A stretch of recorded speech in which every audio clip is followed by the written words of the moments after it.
She thought it was just another radio caller, until the voice revealed a secret that could destroy her entire family. Hey friends, today we bring you another amazing movie that will keep you on the edge of your seat. It's both educational and fascinating. But before we dive in, please don't forget to subscribe for more captivating movies from us. This movie story begins with a young girl named Zara, who runs a radio program. While discussing the topic of love, another lady called in to share her thoughts. Her name was Maya, and unknown to both of them at first, she was actually Zara's elder sister. This was because Zara had used a special feature in her software that changed her voice. Maya began sharing how difficult her relationship had become, but when she mentioned having gone through 4 abortions, the call suddenly cut off. The next morning, Stella, Maya's friend, came to visit her to check how she was doing. Maya was still bleeding. Stella advised her to focus on herself, warning that if anything happened to her, many things could fall apart. But Maya insisted on loving her boyfriend. She promised to go for a scan to check if she was truly okay. On the other end, Maya had interviewed a very famous politician named Mr. Akin. She asked him questions about his business, power, influence, and personal life. He took her around his home and even had lunch with her. But he made it clear that no matter how hard she tried, she couldn't open certain doors that had been locked for years. He dismissed her.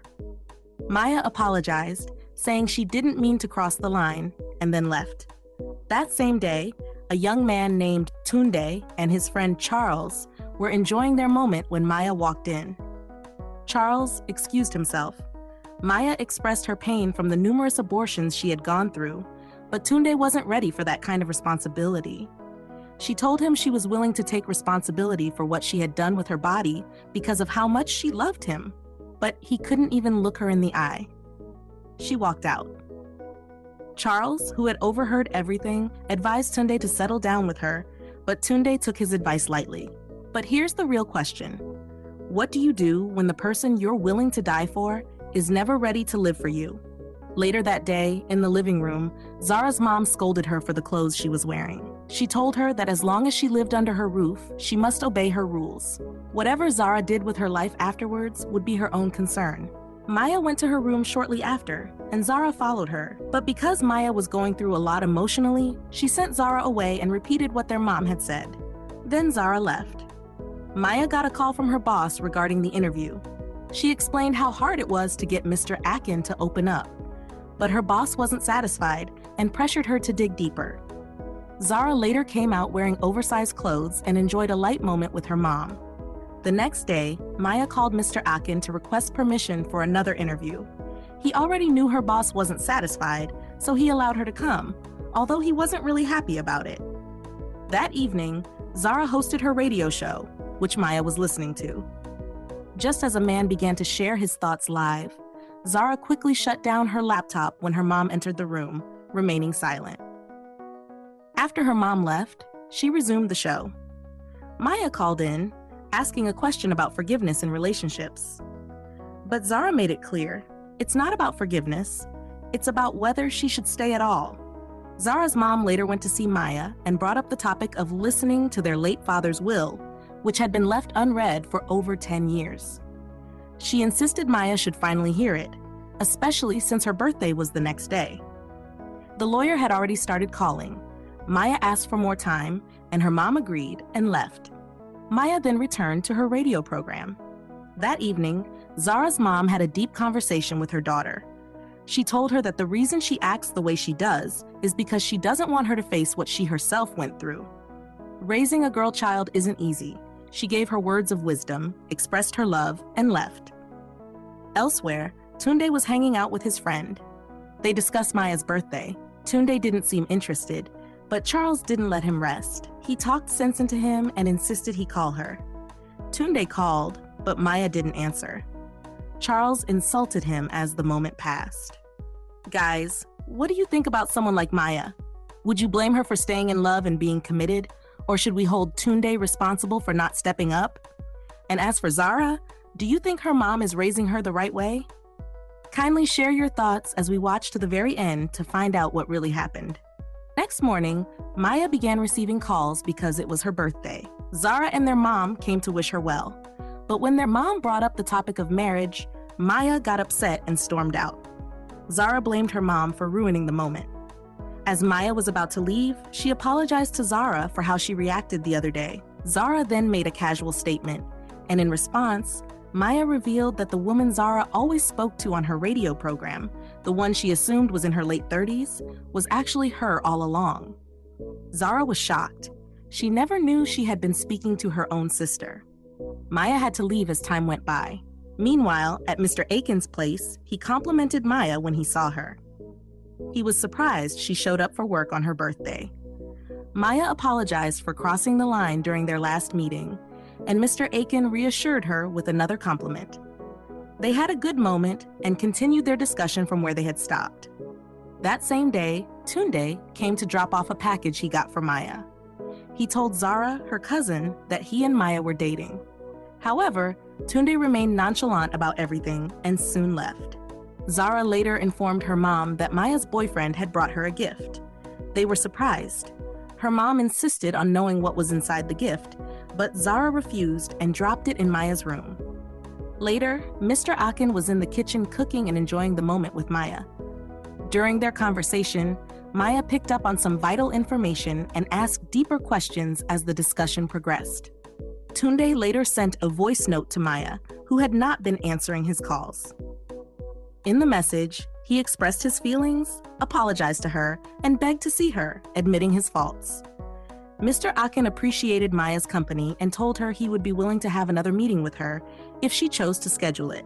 Maya was grateful. Maya later went to see Tunde that day. She asked him a direct question. Where exactly is this relationship going? She confessed that she hadn't told her family about him because she wanted to be sure of their future together. Tunde suddenly went silent and didn't respond. Maya admitted she wanted a life with him, but she didn't understand why he didn't seem to see things the same way. They ended up making love because she wanted it, and he did too. But even after that, Maya made it clear, if he says nothing about their future, she won't continue in the relationship. Just then, she received a call from her auntie and left. When she got home, she met the lawyer who had come to deliver the will of her late father. Maya became extremely angry after watching a video clip left behind by her father. She couldn't believe what she had just seen, that her father's condition for accessing the will was that she must marry a man old enough to be her father. And worse, that man was Mr. Aiken, whom she already knew. Overwhelmed with disbelief, Maya walked out and went straight to her room. But here's the twist. Would you marry a man you once interviewed just to access your father's inheritance? Or walk away with nothing? The next morning, Maya went to see Tunde to talk about everything that had happened. But when she got there, she saw him with another woman in the room. Tunde ran after her, but Maya gave him a dirty slap. She was deeply hurt. She said a few painful words and walked away. Because now, everything was clear to her. That night, Maya listened to the evening radio program.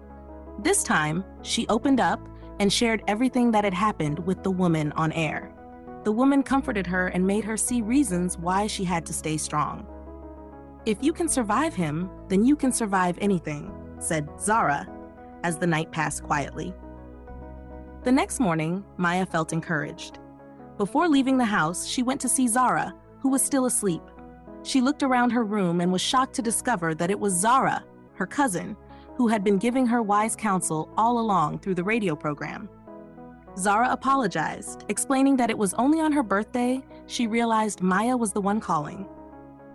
Maya wasn't angry. Instead, she supported the idea and encouraged Zara to keep going, telling her that her words had helped her in many ways. Maya then asked Zara for advice about what to do regarding the man she was betrothed to. Zara replied that love comes in ways you may not understand, but when it comes, you will know. Maya was amazed by her cousin's wisdom as they enjoyed the moment together. Later that day, at Mr. Akin's place, the lawyer asked Maya to excuse them, as the will required at that point. Meanwhile, in the kitchen, the chef told Maya that ever since she started visiting, everything about his boss had changed. From a once silent man, he now played music, especially love songs. Maya laughed, thinking he was joking, but he truly meant it. Mr. Aiken was deeply shocked at the lengths Maya's father had gone to just to secure a wealthy future for his daughter. One day, Tunde went to see Maya to make peace with her, but she told him that she was getting married soon. Then she walked away, leaving Tunde in shock. Back at home, Maya's auntie thought Maya had agreed to marry Mr. Aiken, but Maya said she only said that pushed Tunde away for good. She warned her auntie not to bring up the matter again, saying she would find her own solution to what she called her father's madness, then walked away. Days later, Maya went to visit Mr. Aiken to hear the full story directly from him. He welcomed her warmly and explained how he helped her father and set him up in business. He also opened up about his late wife, who passed away 2 days before their wedding. Maya went closer to console him, and shortly after, the lawyer came in. Just as Mr. Aiken was about to sign the final part of the will, it was revealed that he didn't have to marry Maya, but rather guide her through business until she was fully established. At that moment, Maya flashed back to what her cousin had advised her. She stopped him from signing and asked, what if the original plan was for them to marry? Mr. Aiken, although feeling something for Maya, admitted he didn't want to lose anyone valuable again. They both clearly felt something for each other, but were cautious. Maya went back to her cousin Zara for advice, and Zara encouraged her to follow through and stay positive. They both laughed and enjoyed the moment together.